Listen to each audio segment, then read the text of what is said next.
আসসালামু আলাইকুম। সবাইকে স্বাগত জানাচ্ছি আমার দেশ আজকের বিশ্বে। সঙ্গে আছি নাইমুল ইসলাম। শুরুতে জানিয়ে দেব সংবাদ শিরোনাম। মোস্তফা খামেনির সঙ্গে এক সময় দেখা করব বললেন ট্রাম্প। আমৃত্যু লড়াইয়ের হুঁশিয়ারি ইরানের সশস্ত্র বাহিনীর। উইনিং কার্ডস এখনও ছাড়েনি ইরান, দাবি আইআরজিসির জেনারেলের। দক্ষিণ লেবাননে ইসরায়েলি হামলায় প্যারামেডিক্স সহ নিহত 7। পাকিস্তানি নিরাপত্তা বাহিনীর অভিযানে ভারত সমর্থিত 17 সন্ত্রাসী নিহত। দিল্লিতে হোটেলে ভয়াবহ আগুন, নিহত 21। তৃণমূলের সব সাংগঠনিক কমিটি ভেঙে দিলেন মমতা। দর্শক শুনছিলেন শিরোনাম, এবার জানিয়ে দিচ্ছি বিস্তারিত। ইরানের সুপ্রিম লিডার মোস্তফা খামেনির সঙ্গে একসময় দেখা করবেন বলে জানিয়েছেন যুক্তরাষ্ট্রের প্রেসিডেন্ট ডোনাল্ড ট্রাম্প। তিনি বলেছেন, এখন পর্যন্ত মোস্তফার সঙ্গে তার সাক্ষাতের সুযোগ হয়নি, তবে সুযোগ হলে তিনি অবশ্যই তার সঙ্গে দেখা করবেন। বুধবার সংবাদ মাধ্যম নিউ ইয়র্ক পোস্টের পডপোর্টস ওয়ান নামে একটি জনপ্রিয় পডকাস্টে মার্কিন প্রেসিডেন্ট ডোনাল্ড ট্রাম্প বলেন, ইরানের সঙ্গে আমাদের যে আলোচনা চলছে এতে অবশ্যই যুক্ত আছেন মোস্তফা। আমি মনে করি তাকে ইরানিরা অনেক সম্মান করে। তার সঙ্গে আমার দেখা করার সুযোগ হয়নি, তবে যেসব গল্প শোনা যায় যদি সেগুলো সত্যি হয় তাহলে হয়তো মোস্তফা তার অনেক অঙ্গ হারিয়েছেন। কিন্তু ইরানিদের ভাষ্য, তিনি আলোচনার ক্ষেত্রে তার সম্মতি দিচ্ছেন, কারণ এমন ধারা দীর্ঘদিন ধরে চলে আসছে। আগে তার বাবা এসব নিয়ন্ত্রণ করতেন, এখন তিনি। আমি মনে করি এটা একটি ধারাবাহিকতা। তাদের সঙ্গে আমাদের বোঝাপড়াটা বেশ ভালো হচ্ছে। মোস্তফার সঙ্গে দেখা করার কোনো সম্ভাবনা আছে কিনা এমন প্রশ্নের জবাবে ট্রাম্প বলেন, হ্যাঁ, তার সঙ্গে দেখা করতে চাই। আমি সবার সঙ্গেই দেখা করতে পছন্দ করি।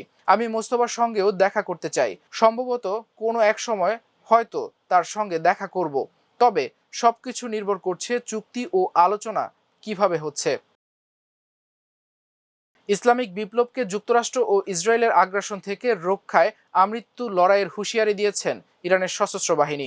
বুধবার দেশটির ইসলামিক প্রজাতন্ত্রের প্রতিষ্ঠাতা আয়াতুল্লাহ রুহুল্লাহ খামেনির মৃত্যুবার্ষিকী ও খোরদাদ 15 গণ অভ্যুত্থান উপলক্ষে দেওয়া বিবৃতিতে এই অঙ্গীকার করেছে সশস্ত্র বাহিনী। সশস্ত্র বাহিনীর জেনারেল স্টাফ এবং খাতাম আল আম্বিয়ার কেন্দ্রীয় সদর দপ্তর বলেছে, সাম্প্রতিক মার্কিন ও ইসরায়েলি কর্মকাণ্ড বিশ্বের সামনে মানবাধিকারের ভণ্ড দাবিদারদের আসল চেহারা উন্মোচন করেছে। মিনাবের একটি স্কুলে তাদের হামলায় 170 জনেরও বেশি মানুষ নিহত হয়েছেন, যা তাদের শত শত অপরাধের মধ্যে অন্যতম।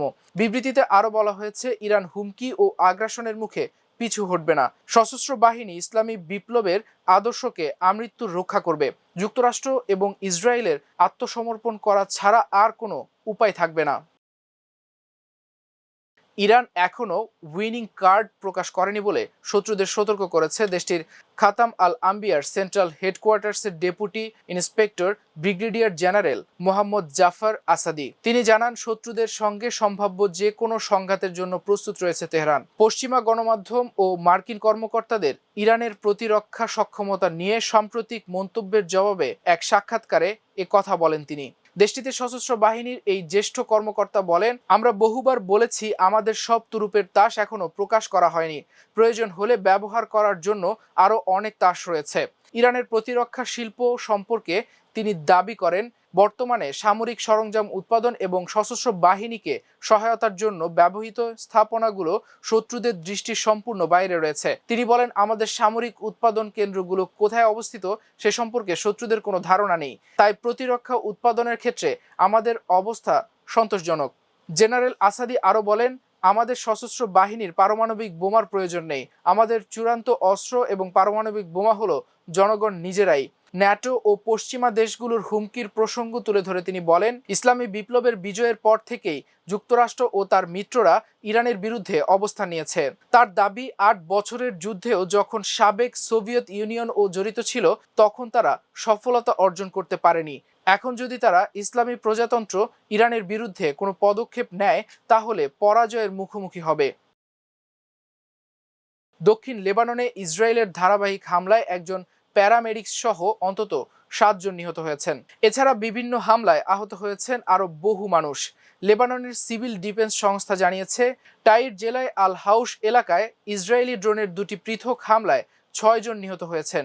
এদিকে আরব সালিম এলাকার আল রিসালা অ্যাম্বুলেন্স অ্যাসোসিয়েশনের প্যারামেডিক আলী সালমান নাদের আল আইন মহুল্লায় ইসরায়েলি ড্রোন হামলায় নিহত হন। লেবাননের স্বাস্থ্য মন্ত্রণালয় জানিয়েছে, বিন্ত জাবেল এলাকায় গত 24 ঘন্টায় ইসরায়েলি হামলায় 5 জন নিহত এবং 48 জন আহত হয়েছেন। আহতদের মধ্যে একজন চিকিৎসক এবং তেবনিন হাসপাতালের কয়েকজন স্বাস্থ্যকর্মী রয়েছে। পাকিস্তানের দক্ষিণ পশ্চিমাঞ্চলীয় প্রদেশ বেলুচিস্তানের বিভিন্ন এলাকায় পরিচালিত গোয়েন্দা তথ্য ভিত্তিক অভিযানে ভারত সমর্থিত 17 সন্ত্রাসী নিহত হয়েছে বলে জানিয়েছে দেশটির নিরাপত্তা বাহিনী।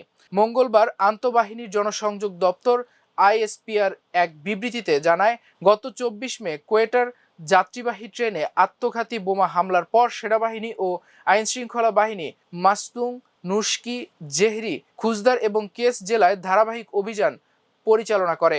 পাকিস্তান সরকার বিচ্ছিন্নতাবাদী গোষ্ঠী বেলুচ লিবারেশন আর্মিকে ফিতনা আল হিন্দুস্তান নামে উল্লেখ করে থাকে। আইএসপিআর এর ভাষ্য অনুযায়ী অভিযানের সময় তীব্র বন্দুকযুদ্ধের পর 17 জন সশস্ত্র সদস্য নিহত হয়, যা ওই অঞ্চলে সক্রিয় জঙ্গি নেটওয়ার্কগুলোর জন্য বড় ধরনের ধাক্কা হিসেবে বিবেচিত হচ্ছে। বিবৃতিতে আরও বলা হয়, অভিযানের সময় জঙ্গিদের কাছ থেকে বিপুল পরিমাণ অস্ত্র, গোলাবারুদ, বিস্ফোরক এবং ইম্প্রোভাইজড এক্সপ্লোসিভ ডিভাইস উদ্ধার করা হয়। নিরাপত্তা বাহিনী এখনও এলাকা জুড়ে অনুসন্ধান ও ক্লিয়ারেন্স অভিযান অব্যাহত রেখেছে। ভারতের রাজধানী নয়াদিল্লির মালভিয়া নগর এলাকায় অবস্থিত একটি হোটেলে ভয়াবহ অগ্নিকাণ্ডে অন্তত 21 জন নিহত হয়েছেন। বুধবার সকাল 8টা 50 মিনিটে 5তলা ভবনের বেসমেন্টে থাকা রেস্তোরাঁয় আগুনের সূত্রপাত হয়। ফায়ার সার্ভিস জানায়, খবর পেয়ে দ্রুত 2টি ফায়ার ইঞ্জিন, 2টি ওয়াটার ব্রাউজার, একটি কুইক রেসপন্স যানসহ একাধিক ইউনিট ঘটনাস্থলে পাঠানো হয়। আগুন লাগার সময় ভবনটিতে প্রায় 40 জন অবস্থান করছিলেন বলে ধারণা করা হচ্ছে। উদ্ধারকারীরা কয়েক ডজন মানুষকে জীবিত উদ্ধার করেছেন, তবে আগুনে দগ্ধ হয়ে অন্তত 21 জনের মৃত্যু হয়েছে। আগুন লাগার সঠিক কারণ এখনও জানা যায়নি এবং বিষয়টি তদন্ত করা হচ্ছে।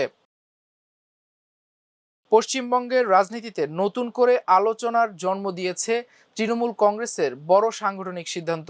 দলীয় সংকট ও অভ্যন্তরীণ অসন্তোষের প্রেক্ষাপটে রাজ্যের সব সাংগঠনিক কমিটি ভেঙে দেওয়ার ঘোষণা দিয়েছেন দলটি।